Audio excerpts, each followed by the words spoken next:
Car నిమ్మని పిలుస్తారు దీన్ని. వాసన ఆకు నిమ్మకు వాసన ఉంటుంది, మంచి వాసన, సువాసన ఎక్కువ ఉంటుంది, ఘాటుగా ఉంటుంది. మామూలుగా తలనొప్పి వస్తుంది అనుకోండి, ఈ రోజు వాసన చూడాలి. ఈ ఆకు రోజు వాసన చూస్తే ఒక వారం రోజులు తలనొప్పి తగ్గిపోతుంది, ఇంకెప్పుడు తలనొప్పి రాదు. కారు నిమ్మాకు వాసన చూడాలి, నైట్ పడుకుంటాడు, వాసన చూసి పడుకుంటే వారం రోజుల పాటు, ఒక వారం 10 రోజులు చేస్తే తలనొప్పి తగ్గిపోతాం. ఎందుకంటే ఇది పెంచుకోవచ్చు ఇళ్ళల్లో, మా నిమ్మ చెట్టు బదులు ఈ చెట్టు పెంచుకోవచ్చు. ఈ నిమ్మకాయ కూడా వాడుకోవచ్చు మనం. ఆ నిమ్మకాయ కానీ నిమ్మకాయ చాలా మంచిది, ఇందులో విటమిన్ సి ఎక్కువ ఉంటుంది అనమాట.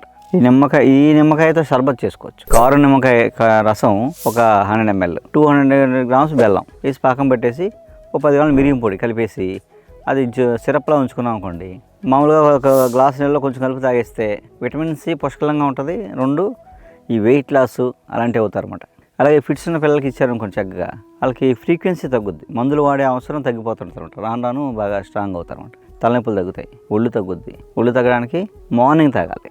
నిమ్మకాయ రసం 100 ml, 200 grams బెల్లం కలిపి పాకం పట్టేసి ఒక 10 grams మిరియాల పొడి కలిపేయాలన్నమాట. కలిపేసి ఉంచుకొని ఒక 10 ml, 100 ml వాటర్ కలిపి పొద్దున్న తాగారనుకోండి, రోజు మార్నింగ్ తాగారనుకోండి, ఒళ్ళు లాగేస్తారు, స్లిమ్గా అయిపోతారు.